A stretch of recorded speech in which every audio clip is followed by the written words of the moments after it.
Here's a great opportunity for a lot of you guys locally because the last supermoon of 2024 will soon be making its appearance next week. And you can have a great chance to see it on the Astronomy Hike led by WB Park's Naturalist, which offers a very exciting experience on the trails with telescope viewing provided by the Oakland Astronomy Club, which is going to feature sights of Saturn, Jupiter, and the Andromeda Galaxy. And we have a couple people here right now to tell us some more information about this very exciting event. So joining us right now on The Splash, we have West Bloomfield Park's naturalist, Kaitlyn and the president of the Oakland Astronomy Club, Gary Dietz. Thank you both so much for joining us today.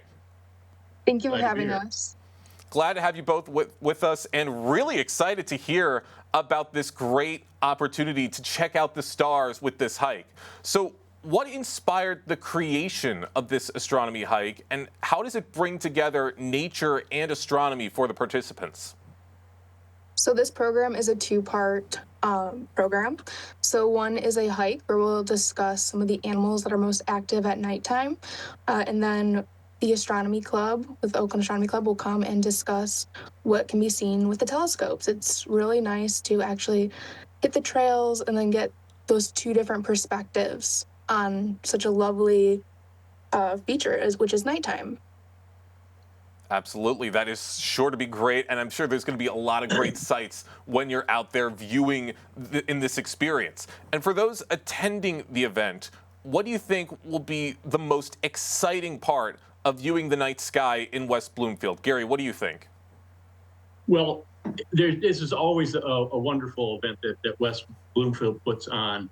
And this time of year, it's a great time to be looking at things in the sky. As Kaitlyn mentioned, Saturn and Jupiter, and then Andromeda, which is the closest galaxy to our Milky Way, will also be visible. You know, again, assuming that we're going to have clear skies.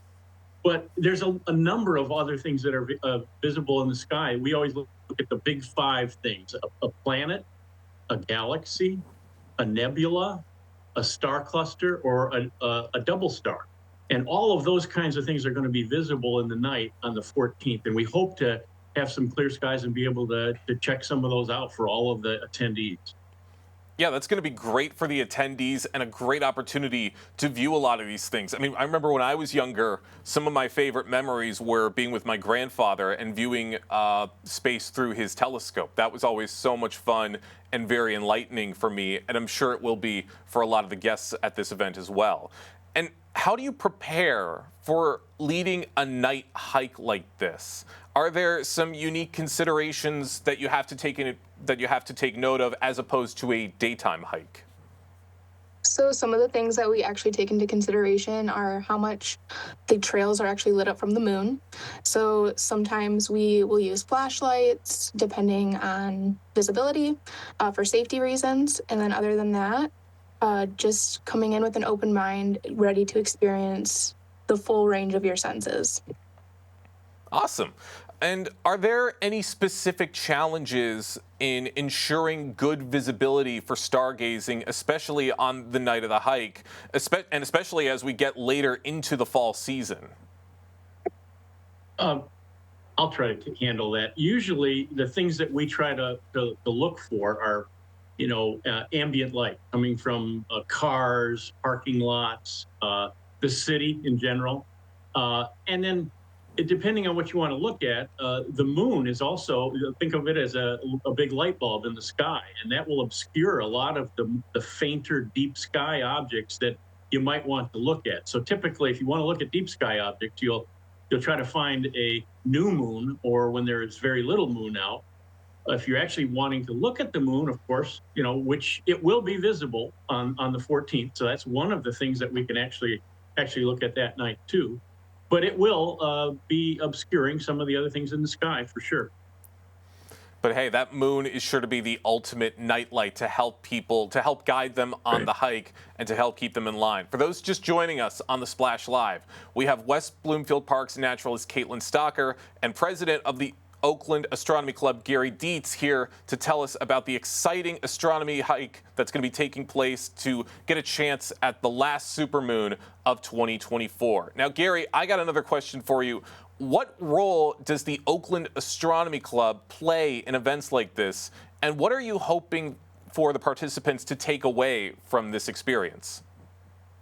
Well, our role is of course to kind of be somewhat of the experts on the night sky. We are a group of amateur astronomers, very knowledgeable and are astronomers. And honestly, what I always try to do is I want people to leave the evening and be able to go out in a subsequent evening and find a few of the objects that they looked at in the sky, either naked eye or with binoculars. Of course, with the telescopes, you'll have to have one of those to see some of the deep sky objects. But I always like to have people be able to identify constellations and some of the things that they saw in the sky. So they're going to remember and be able to maybe pass that on to somebody else at some point. Great, yes. Always great to relay that information and to help get more people excited about the cosmos. Kaitlyn, in working on events like this and seeing what how the community reacts to them, what are some of your favorite parts on working on events like this and seeing from the community firsthand? So the nighttime programs are always some of the most magical for me. There's always some kind of excitement in the air, and you always get to see something unique. Every night hike, night program, we love having the Oakland Astronomy come out and share their expertise, and you can really see their passion, which is really nice. So that's what I really like about these night programs like this. Awesome, and that's always great to see the excitement from those young minds of the West Bloomfield area. I got a couple more questions before we let you go. For those who may be new to stargazing or astronomy, what tips or guidance would you offer to make the most of an event like this? What I would say is one of the things you don't want to bring is a flashlight. For instance, if you do, you want to have a red flashlight because that doesn't affect your night vision as much. But those are some of the things that are going to affect your ability to see some of the things in the sky. Secondly, I would say is learn some of the actual objects in the sky that help you. They're guiding areas of the sky that help you find things like a constellation, the Big Dipper, the Little Dipper, those kinds of things. So if you know a couple of primary key objects out there, that then is your guiding, almost like a roadmap to find everything else in the sky. But we love to help people learn, and that's always one of our favorite things to do is introduce people to the sky and how to find things in the sky, as they try and attempt to find things later on in the year or whatever. And that's great for everything that you do to help inspire those young minds. One more question. What other seasonal events or activities might you recommend through West Bloomfield Parks or the Astronomy Club for residents who are interested in nature and the night sky and want to learn more? Yes, so we're actually hosting an event called Winter Solstice.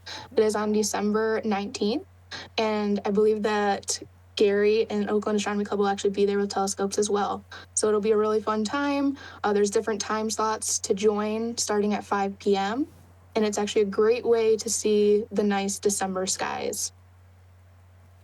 Awesome. That is going to be so much fun for the people of West Bloomfield. Kaitlyn, Gary, I want to thank you both so much for joining us today and to tell us all about this really fun astronomy hike. Thank you so much. Thank you.